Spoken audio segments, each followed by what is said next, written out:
السلام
نشهد أن لا إله إلا هو الملك الذي لا ينازع في ملكه ولا يزاد في حكمه يعذب من يشاء بما يشاء كيف يشاء يرحم من يشاء بما يشاء تعذيبه المسلمين عدل وعفوه وتفضل نشهد أن محمدا سيد المرسلين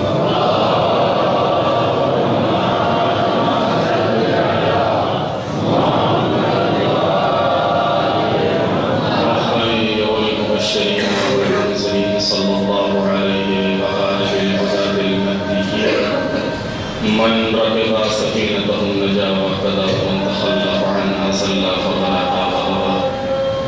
أوصيكم عباد الله بالاعتصام بالتقوى فإنه فضل الوسطى ومبادرتهم موت قبل حلوله وعيدا بالعمل الصالح قبل نزوله فإنه بالغ راقب ناصر لو كنتم في بروج مشيدا الله فإن كل حي في الدنيا إلى الفناء وكل مدة فيها إلى الانتهاء فوعجبا كيف هذه الغفلة وإنما نحن بلد من وقوف من أبناء السبيل سيزر عليهم تبر الرحيل فيرتحلون أما قليل وأسقا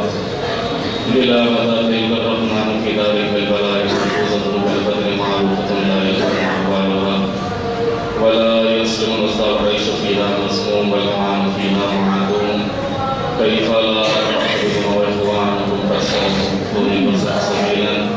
وفقدت الصادق وعميت أخبارهم أمدا طويلا جيران لا يتناسون وأحباء لا يتزاحرون وغربتا من بيت وحدتنا ومنزل وحشتنا ومحد غفرتنا ومخرج غربتنا ومصيبتا ما أسرع الطلب وأبعد السفر وأقل الزاد ونسى إذا أسرع الإبطاء إلى الملائكة الغلاظ الشباب وحزنا بزن قطع سكرنا خوابنا الإبطاء والأقرباء وبلد الديدان محاسننا وتصرمت العزاء فليبكي الباكون قبل أن لا ينفع البكاء وليستغفرن عن الخطيئات التي تحول بين الأمهات والآباء إن أحسن الحديث وأبلغ الموعظة قال الله الحكيم في القرآن الكريم بسم الله الرحمن الرحيم إنك لعلى خلق عظيم صلوات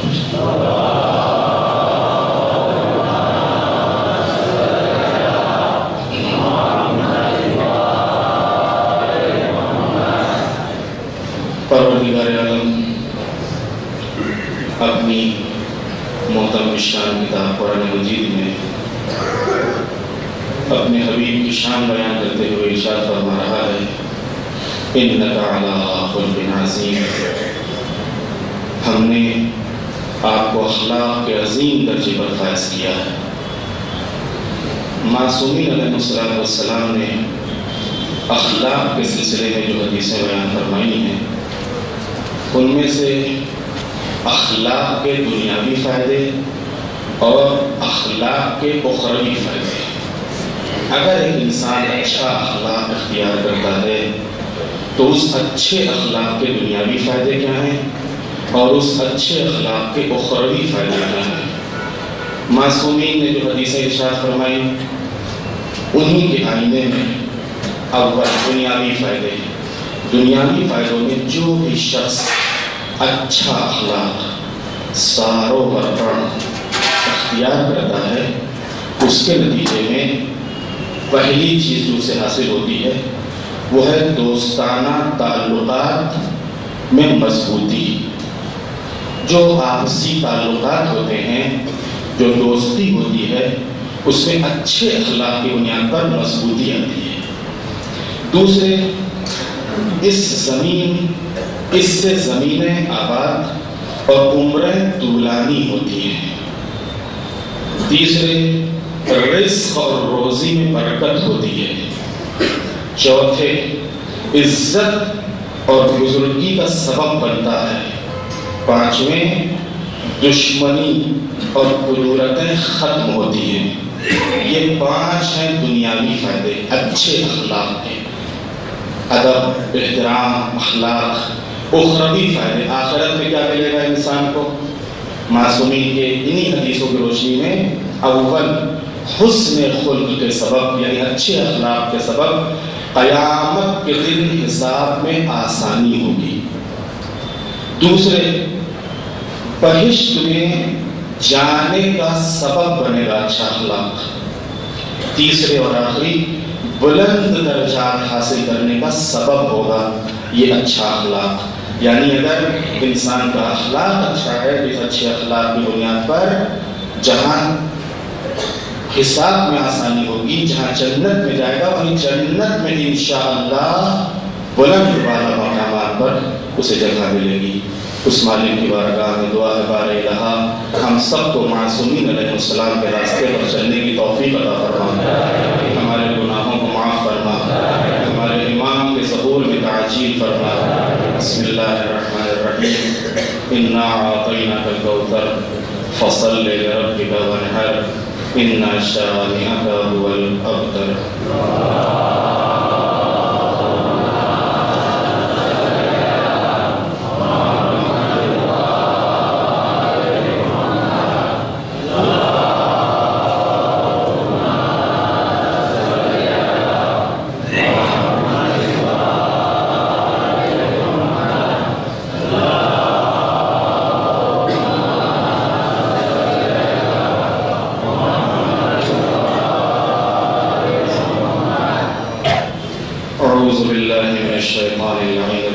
بسم اللہ الرحمن الرحیم، الحمد للہ رب العالمین، الصلاة والسلام علی رسولہ الکریم سیدنا و نبینا و شفیع المذنبین ابی القاسم محمد۔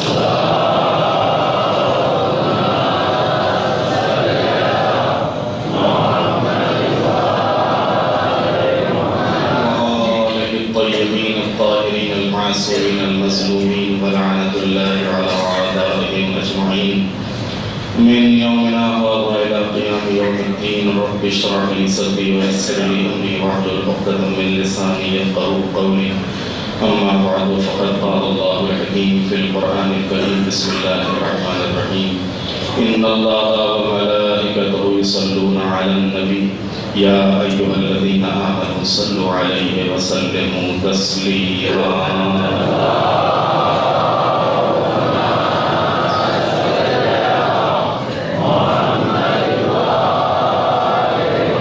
اللهم صل على سيد المرسلين وشفيع المذنبين نبينا محمد صلى الله عليه وآله۔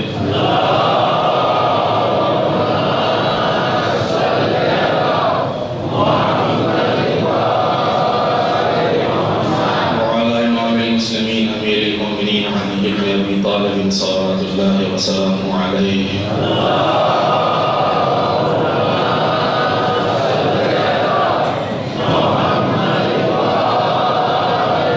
وعلى سيدة نساء العالمين وبسط خاتم النبيين سيدتنا فاطمة بنت رسول الله صلوات الله عليها۔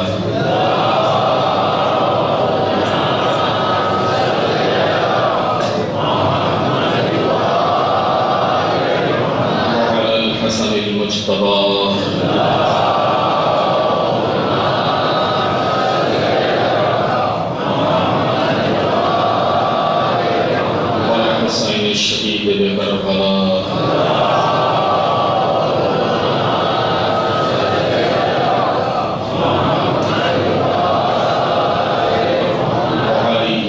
الحسین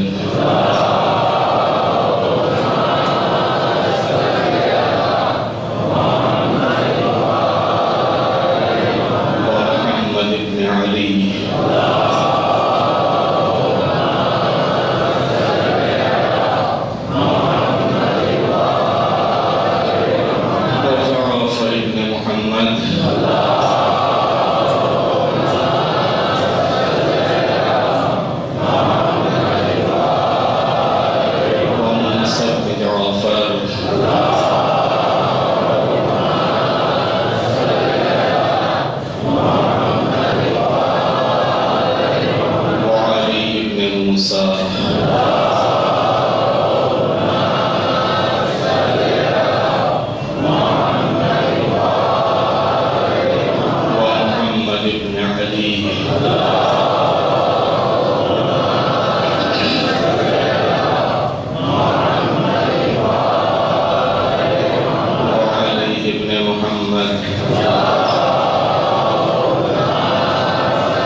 وجعفر بن محمد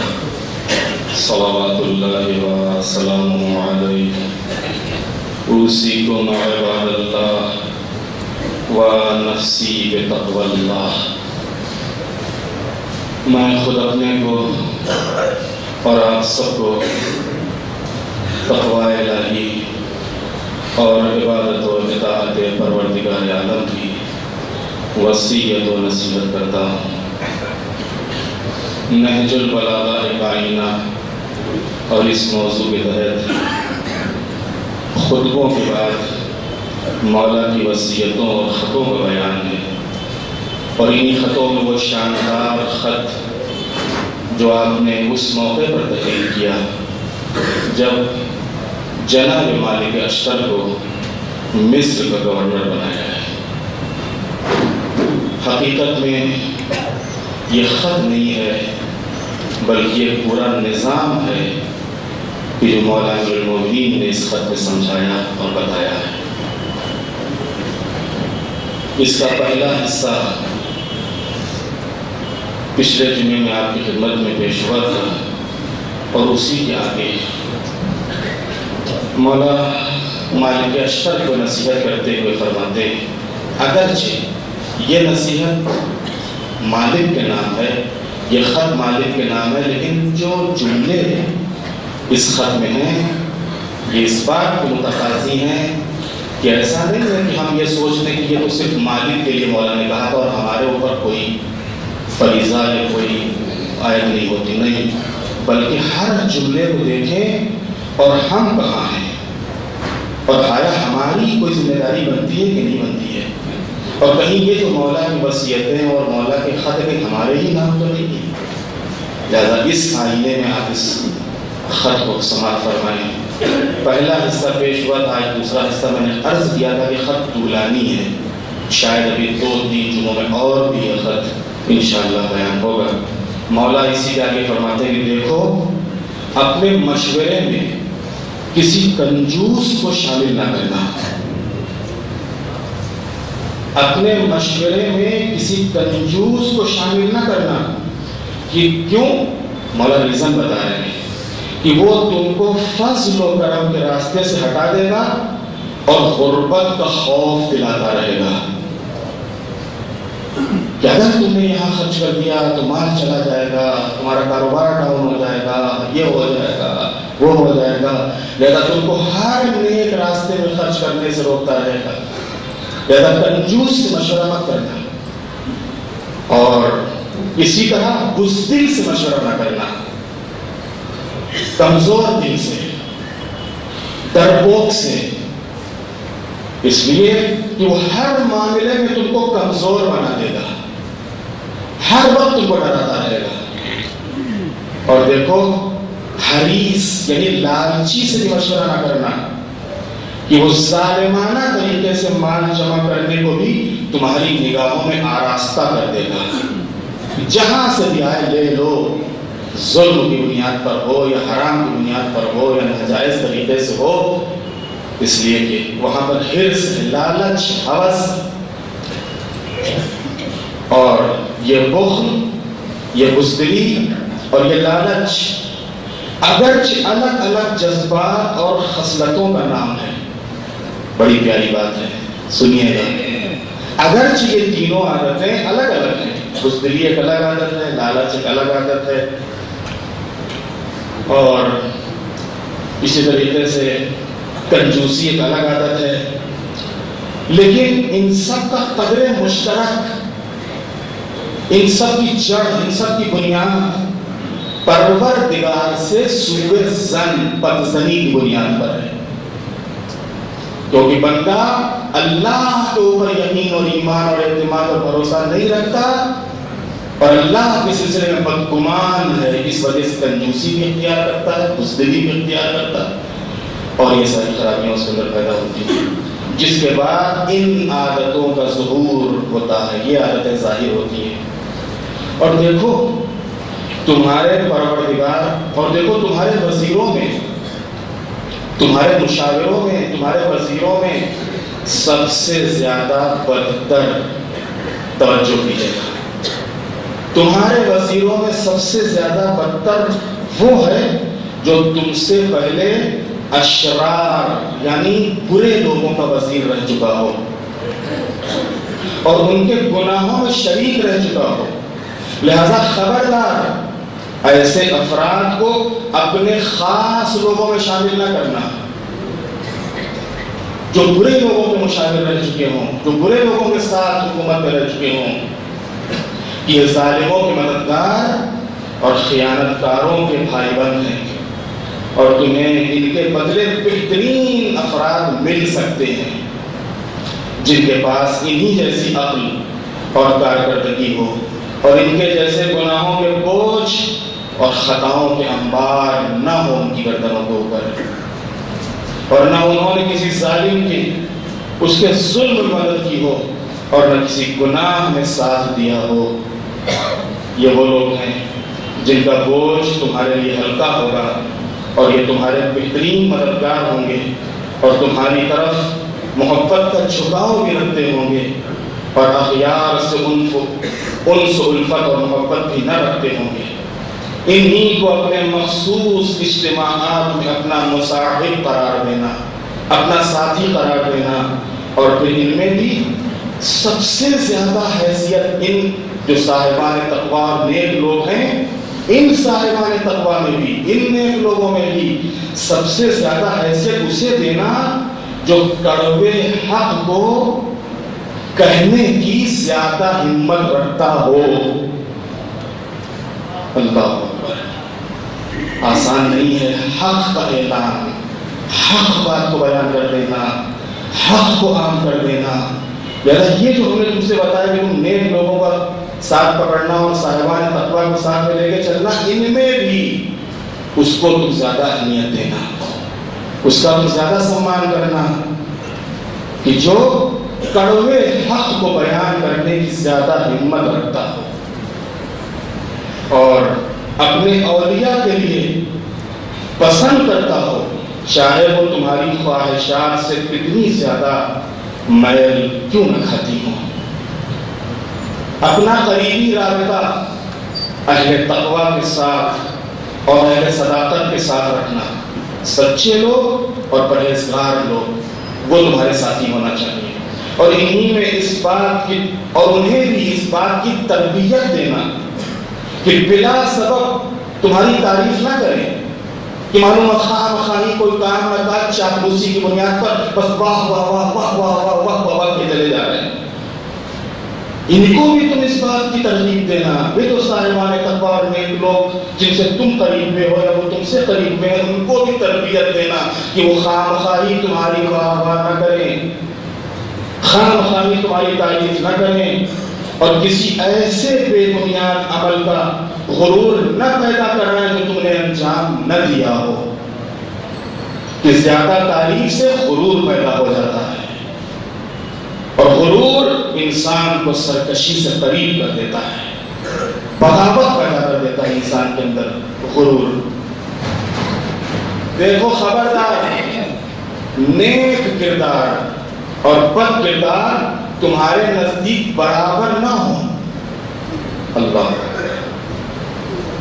دونوں کے اوپر الگ الگ طریقے کی نظر ہو، جو نیک کردار ہو ان کے اوپر نظر الگ طریقے کی ہو، جو بد کردار ہو ان کے اوپر نظر الگ طریقے کی ہو۔ جو نیک کردار ہوں ان کے ساتھ تمہارا رویہ الگ انداز کا ہو، تمہارا سلوک الگ طریقے کا ہو، اور جو بد کردار ہوں ان کے ساتھ تمہارا سلوک اور برتاؤ الگ طریقے کا ہو۔ کہ اس طرح نیک کرداروں میں کہ اگر تم نے دونوں کے ایک نظر سے دیکھا یا ایک برتاؤ کیا دونوں کے ساتھ، تو نیک کرداروں میں بددلی پیدا ہو جائے گی، بددل ہو جائیں گے تم سے نیک کردار، اور بد کرداروں میں بد کرداری کا حوصلہ پیدا ہو جائے گا کہ ہم کو بھی نیک لوگوں کے ساتھ بٹھالا، ہم کو بھی نیک لوگوں کے ساتھ ہمارا سمان کیا، ہمارا بھی جو ہے وہ نیک لوگوں کے ساتھ، لہذا ان کے اندر برے کاموں کرنے کا اور حوصلہ پیدا ہو جائے گا۔ ہر شخص کے ساتھ ویسا ہی برتاؤ کرنا جس کے قابل اس نے اپنے کو بنایا ہو، جو جیسا ہے، جس نے جیسا اپنے کو بنایا ویسا اس کے ساتھ برتاؤ کرنا، ویسا اس کے ساتھ رکھ رکھاؤ رکھنا۔ دیکھو کسی ایسی نیک سنت کو مت توڑنا جس پر اس امت کے بزرگوں نے عمل کیا ہو، اور اسی کے ذریعے سماج میں الفت قائم ہوتی ہے اور رعایا کے حالات کی اصلاح ہوتی ہے، اور کسی ایسی سنت کو رائج نہ کر دینا جو گزشتہ سنتوں کے حق میں نقصان دہ رہی ہو، اور اس طرح اجر اس کے لیے ہوگا جس نے سنت کو ایجاد کیا ہے، اور گناہ تمہاری گردن پر ہوگا کہ تم نے اسے توڑ دیا۔ یہاں پر یہ جو سنت یہاں کے اوپر جو نہج البلاغہ کے مفسرین ہیں اور شارحین نے بیان کیا کہ یہاں پر سنت سے مراد یہ رسول اللہ کی سنت نہیں ہے، بلکہ کبھی کبھی ایسا ہوتا ہے کہ سماج میں بہت سے ایسے نیک اور اچھے کام ہوتے ہیں کہ وہ کام قابل تعریف ہوتے ہیں۔ معلوم ہوا کہ 10 لوگ ملے اور 10 لوگوں نے مل کے سماج کے جو بھی بیچارے واقعاً مجبور اور لاچار قسم کے افراد تھے، ان کی تلاش شروع کی کہ واقعی لاچار کون ہے، واقعی مجبور کون ہے، اور اس طریقے سے انہوں نے معلوم ہوا کہ ان کے لیے ایک سہارے کا ذریعہ بنے یا ایک سلسلہ ایسا قائم کیا کہ ان کو کسی دروازے پہ نہ جانا پڑے، اور گھر بیٹھے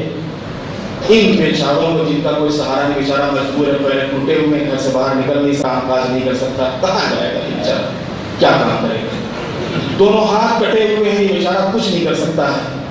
اس کے پاس کوئی سہارا بھی نہیں، کوئی پہلے بیلنس بھی نہیں ہے جس کے ذریعے سے بیچارہ اپنا گزارا کر سکے، کوئی ایسی اولاد بھی اس کے سر پر نہیں جس کے ہاتھ سر پہ ہاتھ رکھ سکے۔ لہذا اس قسم کے افراد کے لیے انہوں نے معلومات ایک فنڈ قائم کر دیا اور وہ فنڈ چلتا ہے۔ تو حقیقت میں یہ ایک سنت حسنہ ہے، یہ ایک سنت نیک عمل ہے، یہ پر ایک مثال دی ہے۔ صرف یہی نہیں، ایسے ہی نہ جانے کتنی ایسے نیک کام ہیں جن کی طرف مولا ارشاد فرماتے ہیں کہ سماج کے وہ نیک کام کی جو سماج میں بھلائی کا اور سماج کی بہتری کا ذریعہ ہو، ان کو ختم نہ کرنا، اور جو نئی کوئی بدعت اس سماج میں ایجاد نہ کرنا، نئی کوئی بدعت ایجاد نہ کرنا، ورنہ بدعت کا گناہ تمہارے سر پہ ہوگا۔ ایک طرف اس سنت کے ختم کرنے کا، جس نے ایجاد کیا تو اس کو تو ثواب ملتا رہے گا، لیکن تم نے ختم کر دیا لہذا تم کو گناہ ہوگا۔ اور اس کے بعد پھر دیکھو اے مالک، علماء کے ساتھ علمی مباحثہ اور حکما کے ساتھ سنجیدہ بحث جاری رکھنا، ہر معاملے میں ان سے معلوم کرتے رہنا، پوچھتے رہنا، اگرچہ مالک اشتر خود مولا کے شاگرد ہیں، فقیہ ہیں، خود عالم ہیں، باب مدینۃ العلم سے جڑے ہوئے ہیں، لیکن پھر بھی مولا ان کو تاکید کر رہے ہیں کہ دیکھو علماء کے ساتھ علمی مباحثہ اور حکماء کے ساتھ سنجیدہ بحث جاری رکھنا، اور ان مسائل کے بارے میں جن سے علاقے کے امور کی اصلاح ہوتی ہے، اس ایریے کے تمام معاملات سدھرتے ہیں، ان کی اصلاح ہوتی ہے، اور وہ امور قائم رہتے ہیں جن سے گزشتہ افراد کے حالات کی اصلاح ہوتی ہے۔ اور یاد رکھو کہ رعایا کے بہت سے طبقات ہوتے ہیں، ایک حاکم ہوتا ہے اور اس حاکم کے تحت رعایا ہوتی ہے۔ رعایا کا مطلب یعنی لوگ اس حاکم کے تحت ہیں۔ مولا فرماتے ہیں کہ دیکھو رعایا کے بہت سے طبقات ہوتے ہیں، بہت سے ان کے گروہ ہوتے ہیں، اور جن میں کسی کی اصلاح دوسرے کے بغیر نہیں ہو سکتی۔ تم ایک گروہ کو اپنے ساتھ لے لو، باقی کو نظر انداز کر دو، نہیں، سب کے الگ الگ حق ہیں، سب کے الگ الگ حقوق ہیں رعایا میں سے، اور کوئی دوسرے سے مستغنی اور بے نیاز نہیں ہو سکتا۔ میں نے اس سے پہلے بھی آپ کی خدمت میں عرض کیا ہے کہ اللہ نے نظام ہی ایسا بنایا ہے کہ ہر مخلوق کو دوسری مخلوق کی بہرحال ضرورت ہے، ہر انسان کو دوسرے انسان کی ضرورت ہے، اور کوئی بھی انسان، کوئی بھی مخلوق یہ نہیں کہہ سکتی کہ ہمیں کسی کی ضرورت نہیں۔ یہ صرف یہ کہنا صرف پروردگار کو زیب دیتا ہے، اللہ الصمد، وہ بے نیاز ہے، اسے کسی کی ضرورت نہیں ہے۔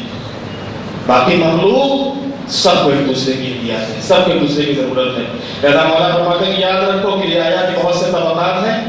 جن میں سے کسی کی اصلاح دوسرے کے بغیر نہیں ہو سکتی، اور کوئی دوسرے سے بے نیاز نہیں ہو سکتا۔ انہی میں اللہ کے لشکر کے سپاہی، فوج، اور انہی میں عام اور خاص امور کے کاتب، لکھنے والے، انہی میں عدالت سے فیصلہ کرنے والے، انہی میں انصاف اور نرمی قائم کرنے والے عمال، انہی میں مسلمان اہل خراج اور کافر اہل ذمہ، اور انہی میں تجارت اور صنعت اور حرفت والے افراد ہیں، اور پھر انہی میں سے فقراء اور غرباء اور مساکین کا پست ترین طبقہ بھی ہے، اور سب کے لیے پروردگار نے ایک حصہ معین کیا ہے، سب کے لیے الگ الگ جتنے بھی مولا نے یہ گروہ بنا بتائے ہیں، مولا فرماتے ہیں کہ سب کے لیے اللہ نے ایک ایک حصہ معین کر دیا ہے، اور اپنی کتاب کے فرائض، واجبات یا اپنے پیغمبر کی سنت میں اسی کی حدیں قائم کر دی ہیں، اور یہ وہ عہد ہے جو ہمارے پاس محفوظ ہے۔ عزیزان محترم، یہ جو مولا نے گروہوں کا تذکرہ کیا ہے، اس مقام پر امیر المومنین نے سماج کو 9 حصوں میں تقسیم کیا۔ یہ جو ہمارا پورا سماج ہے، مولا نے اس پورے سماج کو 9 حصوں میں بانٹا ہے، 9 حصوں میں تقسیم کیا، اور سب کے خصوصیات، سب کے فرائض اور اہمیت اور ذمہ داریوں کا تذکرہ فرمایا ہے، اور یہ واضح کر دیا ہے کہ کسی کا کام دوسرے کے بغیر نہیں ہو سکتا، کسی کا کام دوسرے کے بغیر مکمل نہیں ہو سکتا۔ لہذا ہر ایک کا فرض ہے کہ ایک دوسرے کی مدد کرتا رہے، ایک دوسرے کا ہاتھ پکڑتا رہے۔ سماج میں ہر طبقے کے افراد ہوتے ہیں، ہمارا کس طبقے سے تعلق ہے، ہم کیا کر سکتے ہیں سماج کی خدمت، ہم کیا کر سکتے ہیں سماج کی سیوا، جو بھی ہم جس لائن سے ہم ہیں تعلق رکھتے ہیں، اس لائن سے ہم کیا خدمت کر سکتے ہیں، پہلا اس طریقے سے آپ جو بھی خدمت کر سکتے ہوں۔ پہلا مولا نے یہ 9 حصوں میں اس کو تقسیم کیا کہ دیکھو دوسرے کی، لہذا ہر ایک کا فرض ہے کہ دوسرے کی مدد کرے تاکہ سماج کی مکمل اصلاح ہو سکے، مکمل طریقے سے اسلام صحیح اور سالم ہو سکے، اور معاشرے میں چین اور سکون کی زندگی گزار سکے، اور نہ اس کے بغیر سماج تباہ، ورنہ اس کے بغیر سماج تباہ و برباد ہو جائے گا۔ اور اس کی ذمہ داری تمام طبقات پر، جتنے بھی مولا نے گروہ بیان کیے، جتنے بھی طبقے بیان کیے، سب کے اوپر برابر برابر ذمہ داری ہے۔ اس کے بعد آخر میں اسی خط میں، یعنی آج کے خطبے کے لحاظ سے ورنہ خط اور بھی ہے،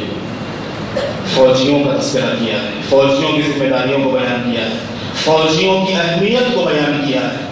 سرحدوں کے جو محافظ ہوتے ہیں یہ کن خصوصیات کے مالک ہیں اور ان کے اوپر تمہاری نظر کیسی ہونی چاہیے، اور اس کے بعد قاضیوں کی اہمیت کو بیان کیا ہے اور ان کے فرائض کا تذکرہ کیا ہے، پھر عاملوں اور کاتبوں جو کارمند ہوتے ہیں اور جو امور کو لکھنے والے منشی کاتب ان کا تذکرہ کیا ہے، اور اس کے ساتھ سلوک، ان کے ساتھ تمہارا سلوک کیسا ہونا چاہیے، فوجیوں کے ساتھ کیسا سلوک ہو، قاضیوں کے ساتھ کیسا سلوک ہو، منشی جو عام طور سے لکھنے پڑھنے والے افراد ہیں دفاتر میں آفسوں میں جو کام کرتے ہیں ان کے ساتھ تمہارا کیسا سلوک ہو، اور ان کی اہمیت کو بیان کر کے غرباء اور مساکین کا تذکرہ کرتے ہوئے مولا فرماتے ہیں اس کے بعد فقراء اور مساکین کا پست طبقہ ہے جو اعانت اور امداد کا حقدار ہے، مدد کا اور تعاون کا حقدار ہے، اور اللہ کے یہاں ہر ایک کے لیے سامان حیات مقرر ہے، اس نے زندگی کے سامان سب کے لیے مقرر کیے اور ہر ایک کا والی پر اتنی ہی مقدار میں حق ہے جس سے اس کے امر کی اصلاح ہو سکے، جو والی کا مطلب حاکم سرپرست، ہر ایک کے اوپر ایسا نہیں کہ خالی ایک طبقے کے اوپر اس کا حق ہو دوسرے کے اوپر حق نہ ہو، نہیں، جو حاکم ہے سماج کے تمام طبقوں پر اور ساتھ ہی ساتھ خاص کر کے ان غریبوں کے اوپر بھی ان کا حق ہے جس سے اس کے امر کی اصلاح ہو سکے، اور والی اس فریضے سے اپنے دامن کو بچا نہیں سکتا ہے کہ ہماری کوئی ذمہ داری نہیں بنتی، نہیں، والی کی ذمہ داری ہے، حاکم کی ذمہ داری ہے کہ وہ سماج کے اس غریب طبقے کے اوپر نظر رکھے، پچھڑے ہوئے طبقے کے اوپر نظر رکھے۔ یہی تو مولا علی کی حکومت کا کمال ہے، 4.5 سال کی صرف حکومت، اور اس 4.5 سال کی حکومت میں مولا کی کوئی ایک بھی بھوکا نہیں تھا، اللہ، یہ ہے عادلانہ نظام، ایک بھی کوئی مولا کی حکومت میں بھوکا نہیں رہا ہے۔ ہاں ہو سکتا ہے کہ ذریعے کم ہو، آمدنی کم ہو، مال نہ ہو، دولت نہ ہو، لیکن بھوکا سو جائے نہیں، ایسا نظام مولا نے بنایا تھا، عادلانہ نظام، کہ کم سے کم غریب تک بھی روٹی پہنچ جائے اور کوئی بھوکا نہ سونے پائے۔ یہ خاص تاکید تھی مولا کی اپنے تمام افراد اور تمام کارندوں کو کہ دیکھو کوئی بھی میری حکومت کے تحت بسنے والا بھوکا نہ سونے پائے۔ تو لہذا یہ والی کی ذمہ داری ہے، اور ہو سکتا ہے جب تک ان مسائل کا اہتمام نہ کرے اور اللہ سے مدد نہ طلب کرے اور اپنے نفس کو حقوق کی ادائیگی اور اسراف کے خفیف اور ثقیل پر صبر کرنے کے لیے آمادہ نہ کرے، یعنی اس چیز میں یہ جو غریبوں کی مدد اور اس سلسلے میں ان کا ہاتھ پکڑنا ممکن ہی نہیں ہے اس وقت تک کہ جب تک حقیقت میں پروردگار سے خود مدد نہ طلب کرے کہ معبود ان غریبوں کی مدد کرنے کے سلسلے میں تو میری مدد کر، کہ تاکہ ان غریبوں اور بے کسوں اور مظلوموں کی ہم مدد کر سکیں اور ان کی فریاد کو ہم پہنچ سکیں، اور اس سلسلے میں آنے والی دشواریوں اور تکلیفوں کے اوپر صبر عطا کر دے ہم کو، کیونکہ بڑی سخت تکلیفیں ہوں گی، بہت کچھ سننا پڑے گا، بہت کچھ الزامات لگیں گے، لہذا ہم کو صبر کے لیے آمادہ کر دے۔ لہذا لشکر کا سردار اسے قرار دینا، دیکھو، لہذا لشکر کا سردار اسے قرار دینا جو مخلص، خلوص والا، سب سے زیادہ پاک دامن اور سب سے زیادہ برداشت کرنے والا ہو، غصے کے موقع پر جلد بازی نہ کرتا ہو، اور عذر کو اگر کوئی معافی چاہے تو اسے قبول کر لیتا ہو، کمزوروں پر مہربانی کرتا ہو، طاقتور افراد کے سامنے اکڑ جاتا ہو، کمزوروں کے سلسلے میں مہربان ہو لیکن طاقتور لوگوں کے سامنے اکڑ جاتا ہو، اور بدخوئی بد اخلاقی سے پیش آنے والے اسے جوش میں نہ لاتے ہوں کہ کسی کی بد اخلاقی سے جوش میں نہ لے آئے، بلکہ وہ علم اس کے اندر پایا تھا، سہنشیلتا ہو اس کے اندر، اور کمزوری اور جوش میں نہ لے اور کمزوری اسے بٹھا نہ دے۔ دیکھو ایسے کو تم لشکر کا سردار بنانا، یہی وہ عادلانہ نظام تھا کہ جس نظام کا تذکرہ مولانا نے یہاں پر کیا ہے، جن کے اصولوں کو مولانا نے یہاں پر بیان کیا ہے، جو ظالموں کو ایک آن نہ بھایا، کیسے بھاتا، کیسے ان کو راس آتا، اس لیے کہ وہ تو دنیا اور حکومت کو حاصل کرنے کے لیے ہر طریقے کو استعمال کرنے کو جائز قرار جانتے تھے۔ دنیا ملنا چاہیے، حکومت حاصل ہونا چاہیے، چاہے جس طریقے سے، چاہے جس کے اوپر ظلم ہوتا ہو، چاہے جس کا حق مارا جاتا ہو، چاہے جس کا حق ضائع ہوتا ہو۔ لیکن امیر المومنین جن کی نگاہوں میں اسلام تھا، جن کی نگاہوں میں قرآن تھا، جن کی نگاہوں میں رسول اللہ کی سیرت تھی، اور جن کے نگاہوں میں مولا پروردگار کا خوف تھا، امام المتقین تھے،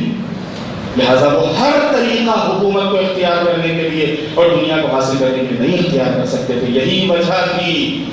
کہ 4.5 سال کے اندر دنیا اس عادلانہ نظام کو برداشت نہ کر سکی، اس عادلانہ حکومت کو دنیا برداشت نہ کر سکی، اور 4.5 سال میں وہ نظام کہ جو مولا نے قائم کیا تھا، مولا کی شہادت کے اوپر ختم ہو گیا، اور حاکم شام حکومت اور دنیا کے حصول کے لیے تمام حدوں کو توڑ سکتا تھا، اور اس نے حدیں توڑ دی۔ حکومت حاصل کرنے کے لیے، دنیا حاصل کرنے کے لیے تمام حدوں کو توڑ دیا اس نے، اس لیے اس کی نظر میں صرف دنیا تھی، اس کی نظر میں صرف حکومت اور راج کرنا تھا۔ اور حقیقت میں جب دنیا کے اوپر نظر کرتے ہیں تو آج کہیں کے اوپر بھی دنیا میں علوی طریقہ نظر نہیں آتا ہے، سب شامی انداز ہے۔ پوری دنیا میں جب حکومتوں کے اوپر نظر کرتے ہیں تو علوی انداز نظر نہیں آتا، سب شامی طریقہ ہے۔ تو حکومت، ستہ، دنیا، چاہے جو کچھ کرنا پڑے، اور یہی وہ مزاج ہے اور یہی وہ طریقہ ہے جس کی بنیاد پر ہم دیکھ رہے ہیں کہ آج دنیا میں کیا بے چینی ہے، بے قراری ہے، کیا ظلم ہے، انسانیت کی کہاں کہاں کس طریقے سے آواز بلند ہو رہی ہے، مظلوم چیخ رہے ہیں اور ان کی آواز کو کوئی سننے والا نہیں ہے، اور ان کی آواز کو کوئی جواب دینے والا نہیں ہے۔ اگر آپ اسی ہفتے کے اوپر غور کریں تو اسی ہفتے میں لبنان میں ایرانی قونصلیٹ کے سامنے بم دھماکہ، جس کے نتیجے میں متعدد افراد کی شہادت۔ ابھی کل عراق کے حلہ شہر میں راکٹوں سے حملہ، جس کے نتیجے میں 35 افراد کی شہادت۔ اسی ہفتے میں سعودی عرب، کل ابھی بات ہے، کل کی بات ہے، مظاہرین کے اوپر، اپنے حق کی آواز بلند کرنے والوں کے اوپر گولی، اور اس گولیوں کے نتیجے میں 4 شیعوں کی شہادت۔ اسی ہفتے میں پاکستان کے کراچی اور پشاور اور دوسرے شہروں میں الگ الگ وارداتوں میں متعدد شیعوں کی شہادت۔ اسی ہفتے میں ہم دیکھ رہے ہیں دنیا کے گوشوں میں بحرین، ابھی 14 فروری کو انہوں نے سالگرہ منائی ہے اپنی آزادی کی، جس دن انہوں نے تحریک چلائی تھی، آزادی کی آواز بلند کی تھی۔ اس کے نتیجے میں پھانسی کی سزا شیعہ جوانوں کو، کہ تم نے حق کے لیے اپنی آواز کیوں اٹھائی، اپنا حق مانگنے کے لیے آواز کیوں اٹھائی۔ بحرین کے لوگوں کا جو احتجاج ہے بالکل پرامن احتجاج ہے، لیکن ظالم کو یہ گوارا نہیں کہ تم پرامن طریقے سے بھی اپنی آواز اٹھاؤ، جس کے نتیجے میں گولیوں کا نشانہ بنایا جاتا ہے، آنسو گیس گھروں کے اندر بند کمروں میں ڈال دی جاتی ہے، جس کے نتیجے میں بچے گھٹ کے مر جاتے ہیں۔ یہ بحرین کی کیفیت ہے،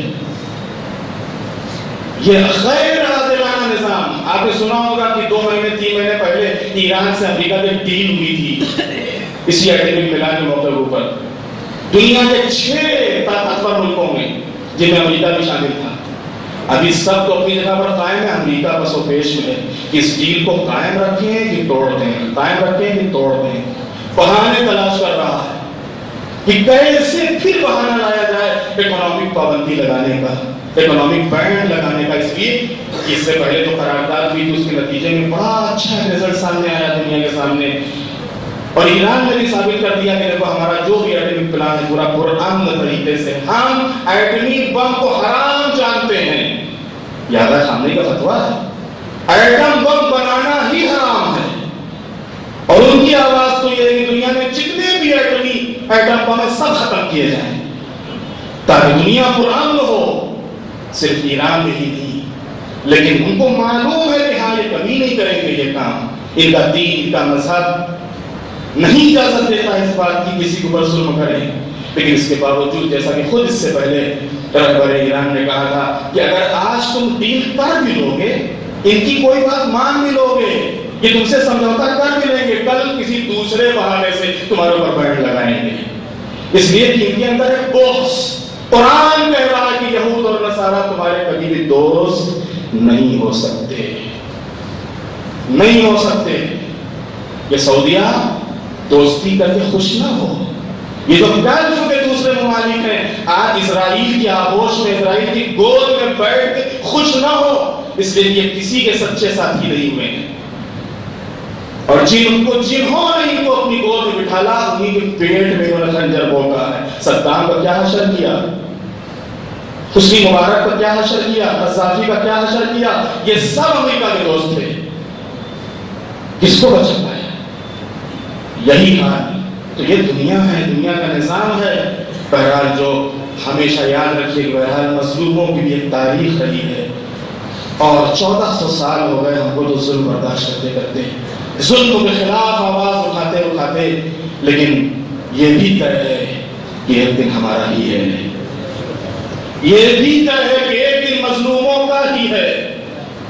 یہ بھی طے ہے کہ اس روح زمین کے اوپر حکومت مظلوموں ہی کی قائم ہونے والی ہے، اور ظالموں کا انشاءاللہ ہمیشہ ہمیشہ کے لیے خاتمہ ہونے والا ہے۔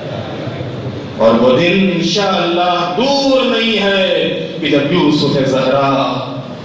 پردہ غیبت کو ہٹا کر اس دنیا میں اسی اپنے جد کے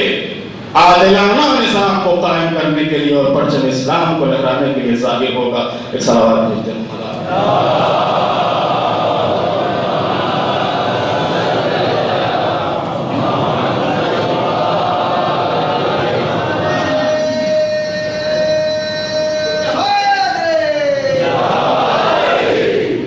مالک کی بارگاہ میں دعا ہے بار الہ، ہم سب کے گناہگار اور خطا کار بندے ہیں، ہم سب کو معاف فرما، ہماری خطاؤں اور غلطیوں سے درگزر فرما، پرچم اسلام کو سربلند فرما، پرچم کفر و نفاق کو سرنگوں فرما۔ معبود مومنین جہاں جہاں بھی آباد ہوں سب کی جان، مال، عزت، آبرو کی حفاظت فرما، مقامات مقدسات کی حفاظت فرما، علماء اور خراجے کی حفاظت فرما، اسلام دشمن طاقتوں بالخصوص امریکہ اور اسرائیل اس کے تمام اتحادیوں کو ذلیل خوار اور نیست و نابود فرما۔ بار الہ مظلوموں کی مدد فرما، ظالموں کا خاتمہ فرما، معبود جو مومن مریض ان کو شفا عطا فرما، جو مقروض قرضوں کو عطا فرما، جو پریشان حال پریشانی کو دور فرما، جو دنیا سے رخصت ہو چکے ان کی مغفرت فرما۔ بار الہ ہم سب کی آخرت بخیر فرما، آخرت میں محمد اور آل محمد علیہ السلام کی شفاعت نصیب فرما، مولا امام زمان علیہ السلام کے ظہور میں تعجیل فرما، ہم سب کو امام کے غلاموں اور کے ناصروں میں شمار فرما۔ بار الہ مسجد کی شاندار سے شاندار تعمیر فرما، بار الہ اس مسجد کی تعمیر میں جو بھی رکاوٹیں اور موانع ہیں ان کو دور فرما۔ بار الہ جن مومنین نے اس مسجد میں دامے درہمے سخن تعاون کیا ہے ان کے رزق میں برکت عطا فرما، جنہوں نے کسی لحاظ سے تعاون نہیں کیا معبود کو تعاون کی توفیق عطا فرما۔ وتقبل منا انك انت السميع العليم۔ بسم الله الرحمن الرحيم۔ والعصر ان الانسان لفي خسر الا الذين امنوا وعملوا الصالحات وتواصوا بالحق وتواصوا بالصبر۔ صدق الله العلي العظيم۔